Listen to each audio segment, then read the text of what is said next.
Hey guys, and welcome back to my channel. In today's video, we're gonna be doing like a sort of review, I guess, of Splatoon 3's Side Order DLC. Now I have officially completed the DLC. In fact, you could argue I 100%ed it or 1000%, whatever you call it in Splatoon, you know. But we're gonna be talking about that and why I think it actually is a worthwhile DLC. And in some ways, it's better than Octo Expansion. But we'll get to that. But either way, let's just get right into it, shall we? So yeah, like I said, I did beat Side Order. Now, funny thing about Side Order, it took me a little bit to actually start the DLC. I didn't start it when it first came out, and that was because I was really addicted to Persona 3 Reload, and then I got a little bit depressed playing Persona 3 Reload because it's a lot better than my normal life, and I talked about this for a whole separate video for like 40 minutes, but yeah, that's why I did stream Side Order when it came out, but I did eventually stream it a few days later, and right now you're seeing the footage of my stream that I did. It was about almost like 4 hours where I first played Side Order, and I was struggling hard, not gonna lie. Side Order is not that easy at first. It gets easier after you complete your first run, but at the very beginning it is not easy, at least in my opinion, though I'm not the best at games. But like that's totally fine by me because it was challenging but fair. But yeah, I did eventually complete Side Order on my own. I played it after I did that stream. I basically played it every day for like a while, like once or twice a day maybe, and like to get all the weapons, get all the keys to unlock the lockers, get all the color chips.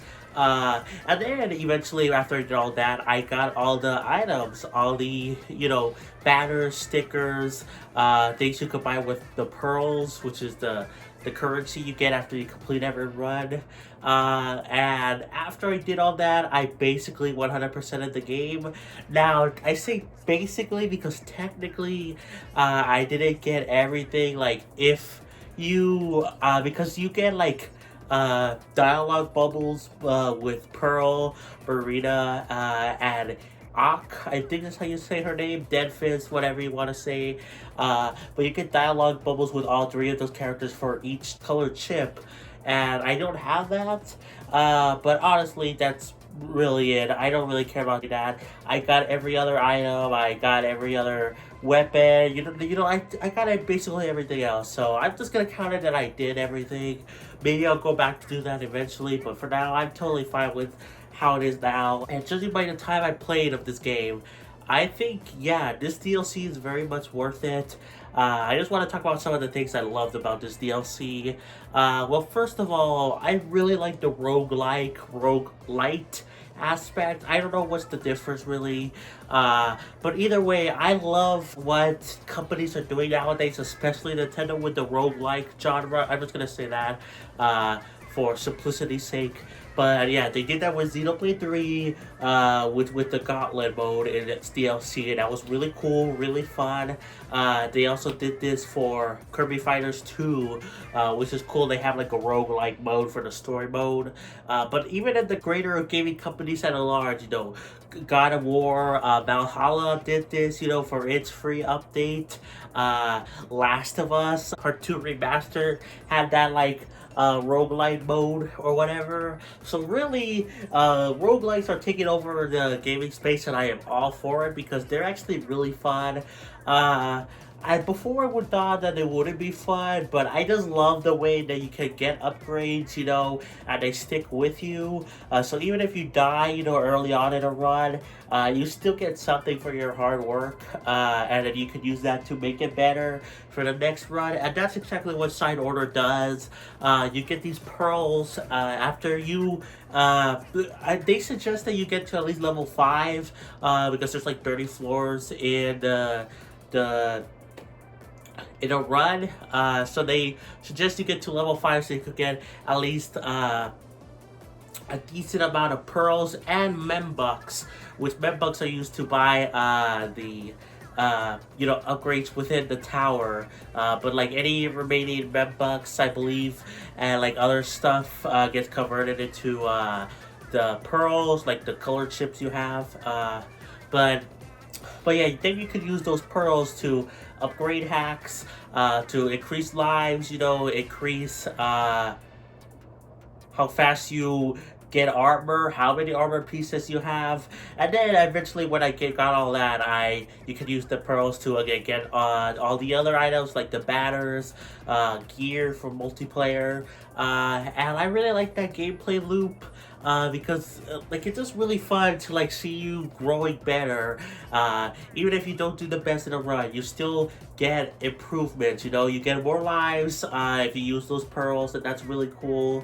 And it's just very addicting to just keep going back in the tower.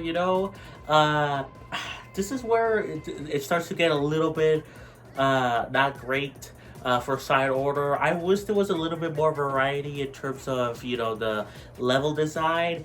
Basically, there's like a one level preset for multiple things. Like you see the same level layout where you have to put two balls in like a goal, and then like we have to send the tower up at like the splat zone. Like you see the same like stage layout for like different objectives, and it's kind of annoying.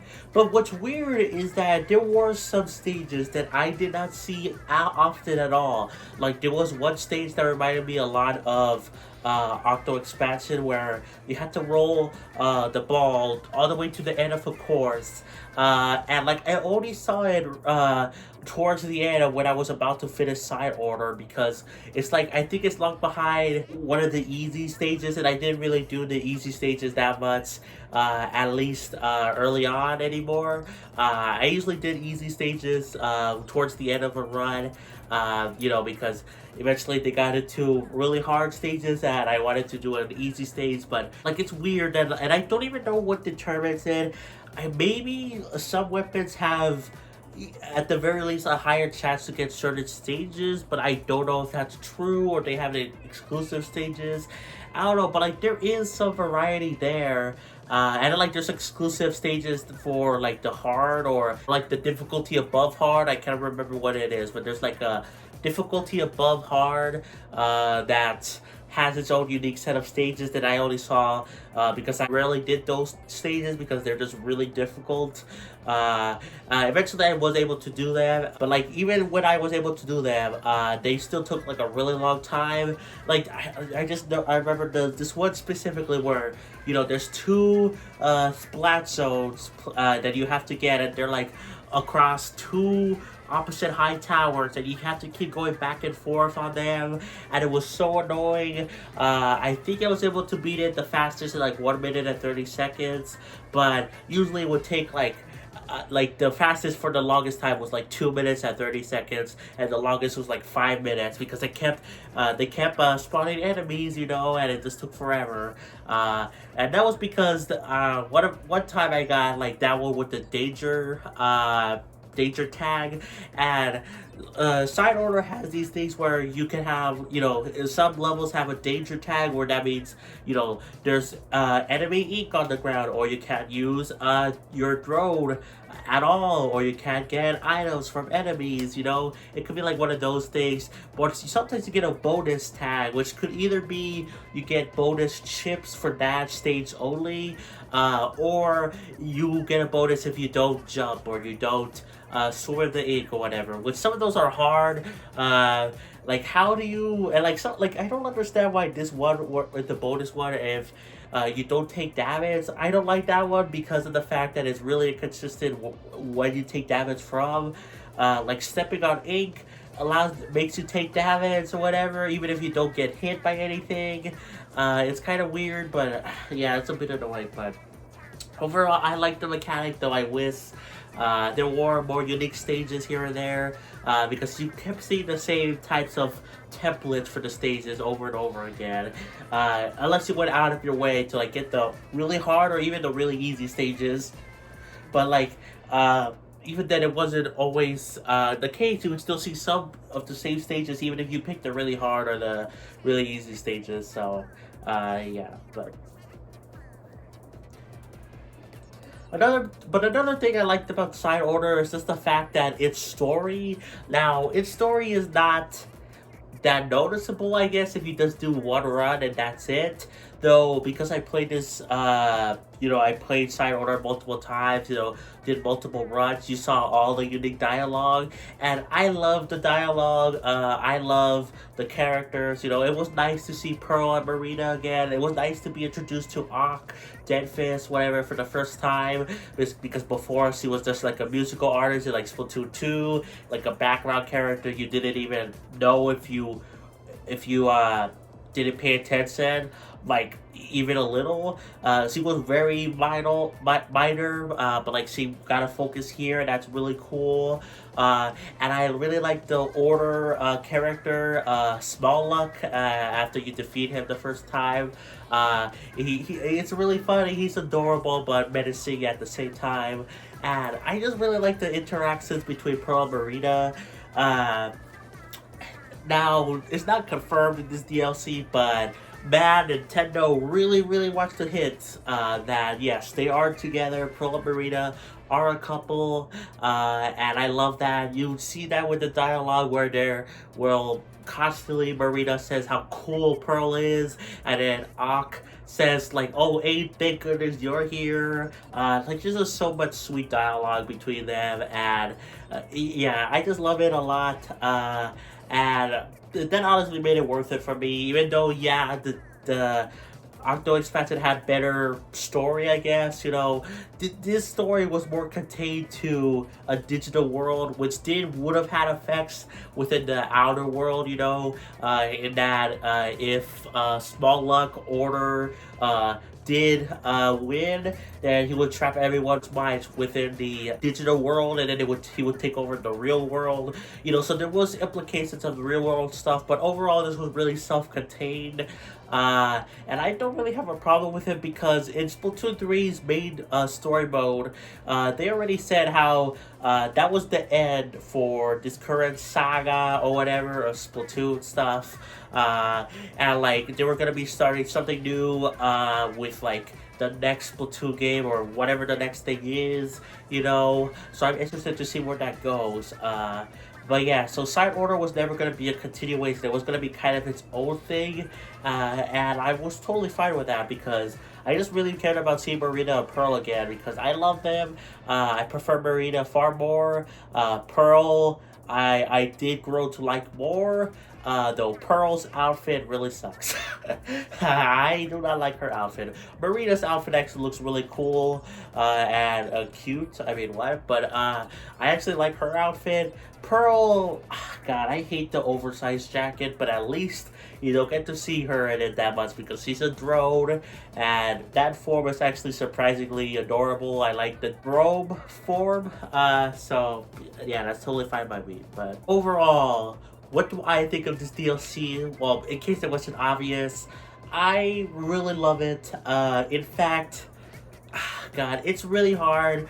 But I may prefer this to Octo Expansion. Now, I say that, but like, they're really two different experiences. You hear this a lot in like different videos where like, oh, you can't prefer one or the other because they're too different. But this really is the case for Octo Expansion and Side Order. They're just too different. They're two different ideas. One is a single player campaign with hard, difficult levels that the original campaign didn't have. It beat Splatoon 2. But in the other case, Splatoon 3 offers something completely different from other single player offerings that Splatoon had. It offers a roguelike mode, and I think that value is good. I think most people were expecting this to be another Octo Expansion, but I do like that the Splatoon team decided to go a different place, a different idea. They clearly had, they did want to do the same thing again, and that's really cool because we already got Octo Expansion. We don't need Octo Expansion 2. We kind of already got Octo Expansion 2 if you think about it with Splatoon 3's story mode, which was more Octo Expansion heavy. It was more difficult. It was more story focused, rather than Splatoon 1 and 2's when it was just, oh, we gotta save the Zapfist and defeat Octo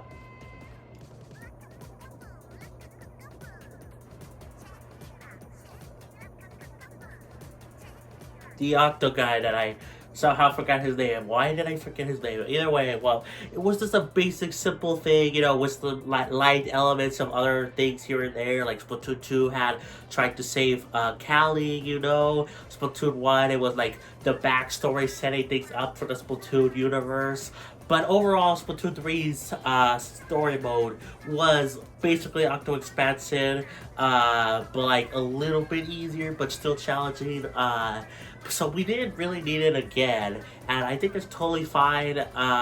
And yeah, because of how addicting Side Order is and how much you can keep replaying it, I think in some ways it is better than Octo Expansion, because Octo Expansion you just had to do it like one and done, that was it. You know, it took, you know, some time, especially with the hard stages where you had to do them over and over again, but there were ways to beat them even if you couldn't do the stage. You know, there was like kind of ways to get around that, but it was still like a single player thing where after you beat it you can move on. But like Side Order, I do like the ability to replay things again and again because it does offer more replay content. So yeah, I think Side Order is very much worth it, and I think in some ways it's better than Octo Expansion, which may be surprising because I've seen some people hate on Side Order, saying, oh, it's too easy, I beat it in my first run, all these things that you're not supposed to see everything or do everything within the first run. I can understand some people that find it easy, I guess. I didn't. I found it very difficult at first. And even once I, you know, did it multiple times, I still had trouble at some points, like very late into a run. Like when I was close to finishing, I basically lost all my lives except for one life because I got stuck with a danger with the highest difficulty stage, and it was really difficult, but I was able to pull through. Thank God that I was able to rebuy my lives. But even if I didn't, I would have still had to continue. So it's still challenging even after you know, do it multiple times. At least for me, you know, again, I'm not very good at games, I guess, but yeah, I think it's just worth it in my opinion. So I do wish you could buy Side Order separate from Wave 1 if you want to count it that, the Ecopolis Plaza, whatever, from Splatoon 1. I don't like that because for the longest time, that came out first, and then like a year later, they finally did Side Order that released, and that in total is like $30, which I feel like it's a little bit weird. Though if you want to do the math, you know, $5 for basically a Plaza skin, okay, and then $25 for the Side Order mode, which I think is far and away worth it. But it's just weird that you can't buy them either separately, or that there wasn't more a substantial thing with Splatoon 1's lobby just being there. You know, maybe they could have put Splatoon 1's, you know, single player mode. That would have been cool because it's not on Switch like in any capacity. So that would have been cool, but you know, at the very least, you know, it kind of makes sense because after you beat Side Order for the first time, once you do get the Splatoon 2 lobby, which is cool. Though, this is one thing I don't like about the DLC, is just the fact that you have to take a train to... I'm fine with taking a train to go to the different lobbies, but I don't like that that's the only way you can access Side Order as well. I wish it was in the menu option where you can click on, oh, I want to go to Side Order, just like if you want to click on the Splatoon 3's main campaign, you know? I don't like that. I would have been fine if that was the first time you had to take the train to get to the Side Order DLC in the first place, but after you unlock the Splatoon 2 Plaza, I feel like that should have been made like a menu option, but you know, that's just me, whatever. It's just nitpicking at this point, but overall, I love the DLC. I think it's very much worth it. 2 thumbs up for me, but yeah, that's gonna be it, guys. Let me know, do you guys think it's worth it? Have you played the DLC or what? Thank you so much for watching. Like, subscribe, please, Xenoblade, and I'll catch you guys next time for more. Peace. Bye, everyone.